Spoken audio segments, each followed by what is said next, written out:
نحمده ونصلي على رسوله الكريم أما بعد أعوذ بالله من الشيطان الرجيم بسم الله الرحمن الرحيم هو الذي أرسل رسوله بالهدى ودين الحق ليظهره على الدين كله ولو كره المشركون صدق الله العظيم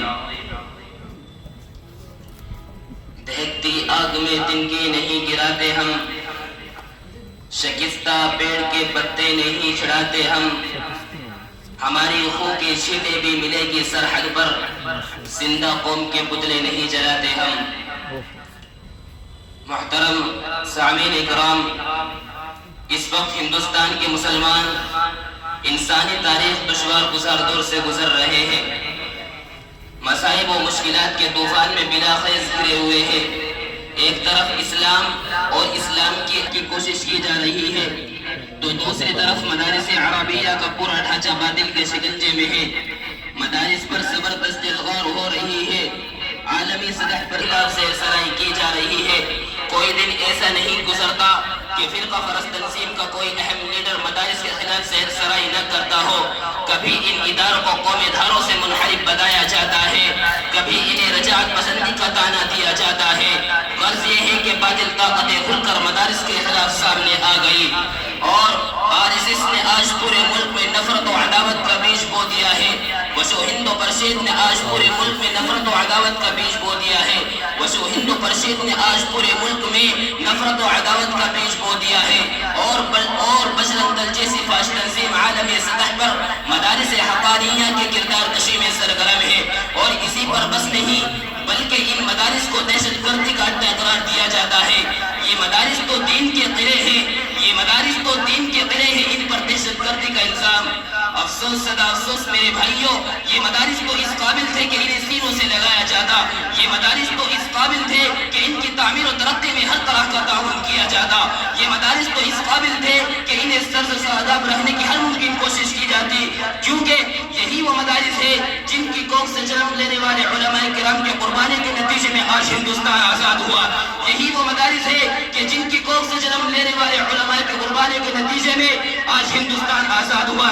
لیکن آج انہی مدارس کو مسمار کرنے کی کوشش چل رہی ہے، یہی وہ مدارس ہے کہ جن کے خانقاہوں کے اندر اللہ اللہ کی صدائیں بلند کرنے والے بزرگوں کی دعاؤں کے فیض میں ہندوستان کو آزادی رہائی اور نصیب ہوئی۔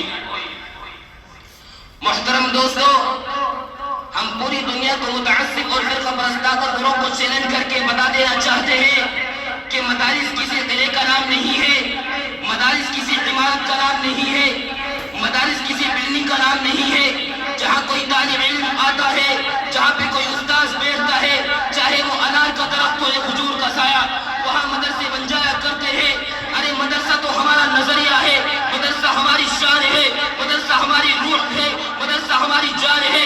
رب کعبہ کی قسم، انہیں مٹانے والے خود مٹ جائیں گے، ان سے ٹکڑے کرنے والے خود پاس پاس ہو جائیں گے۔ انشاءاللہ باشندہ نگاہ ہند، آج بڑے دکھ اور افسوس کی بات یہ ہے کہ ہم سے یہ سوال کیا جاتا ہے کہ مدارس نے دنیا کو کیا دیا؟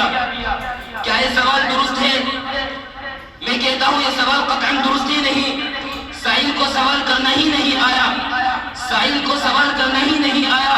اگر سوال کرنا ہی تھا تو یہ کرتا کہ مدارس نے دنیا کو کیا نہیں دیا۔ ارے باشندان ہند، تم ناسی بن چکے ہو، تم غدار بن چکے ہو، اگرچہ تم نے تاریخ کو بھلا دیا، لیکن ہمیں اپنے آباء و اجداد کی تاریخ یاد ہے۔ اور تمہیں بتاتا چلوں، 1,20,20,000 احزاب فراموش ناباد ذریعات میں تمہیں بتاتا چلوں کہ مدارس نے دنیا کو کیا نہیں دیا، مدارس نے دنیا کو کیا نہیں دیا۔ ارے ہاں، مدارس نے دنیا کو بے حیائی اور بے شرمی نہیں دی، مدارس نے دنیا کو خود غرضی اور مفرد پرستی نہیں دی، مدارس نے دنیا کو خود غرضی اور مفرد پرستی نہیں دی۔ ارے او ہندوستان، میں تجھ سے پوچھنا چاہتا ہوں کہ تجھے غلاموں کے پنجروں سے پرندوں کی طرح پرواز کرنا کس نے سکھایا؟ ارے او ہندوستان، میں تجھ سے پوچھنا چاہتا ہوں کہ تجھے غیر سے شہری کس نے بنایا؟ تجھے غیر وطنی سے وطنی کس نے بنایا؟ ہم سے ہمارے کارنامے اور داستان معلوم کرنے والوں، میں کیا بتاؤں اور کہاں تک بتاؤں؟ اگر تم سے ہو سکے تو ہماری داستان افریقہ کے برپا کیے ہوئے طوفانوں سے پوچھو، ہماری داستان بالا کوٹی کے پہاڑ سے پوچھو، ہماری داستان شاملی کے میدان سے پوچھو، ہماری داستان کالے پانی سے پوچھو، ہماری داستان فاجی کے پھندوں سے پوچھو، یہ تمام کے تمام ہمارے دلوں سے وفا کے نام میں سنائیں گے۔ آج کثرت پر اترنے والوں اور اقتدار پر گھمنڈ کرنے والوں، تمہاری یہ حکومت انگریز سے تیز نہیں، تمہاری یہ شاطرانہ چال انگریز سے تیز نہیں۔ یاد رکھو اگر تم باز نہ آئے تو میں خود کر یہ پیغام دے رہا ہوں، کھلونا سمجھ کر نہ برباد کرنا، کھلونا سمجھ کر نہ برباد کرنا، ہم بھی کسی کے بنائے ہوئے ہیں۔ لیکن دوستو مجھے کہنے دیجئے، حقیقت بیانی کا موقع تو دیجئے، حقیقت تو تلخ ہوتی ہے، مگر یہ بھی یاد رہے کہ اظہار حقیقت میں تاخیر کرنا بھی جرم ہے۔ لیکن سوال یہ ہے کہ آج ہم سے ایک سوال، سرپرستوں کو ایسا موقع کیسے ملا کہ مدارس کے خلاف زیر افزانی کا موقع کیسے ملا؟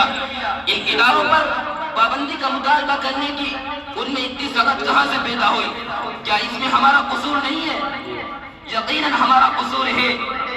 مسلمانوں، خواب غفلت سے بیدار ہو جاؤ اور اپنے عقل کو خود اور استعمال میں لے آؤ، کیونکہ حضرت قاسم نانوتوی رحمت اللہ علیہ کی روح ہمیں آواز لگا رہی ہے، اور حضرت شیخ الہند کا جگر ہمیں للکار رہا ہے، اور جملہ اکابرین کی شہادتیں ہمیں للکار رہی ہے، اور وہ چیخ چیخ کر یہ کہہ رہی ہے اگر یہ ادارے قائم ہے، اگر یہ ادارے محفوظ ہے تو مسلمانوں کی عزت و امن محفوظ ہے، اگر یہ ادارہ قائم ہے تو اسلام کا چراغ روشن ہے، اگر یہ علماء زندہ ہے تو اسلام کا چراغ روشن ہے، اگر یہ علماء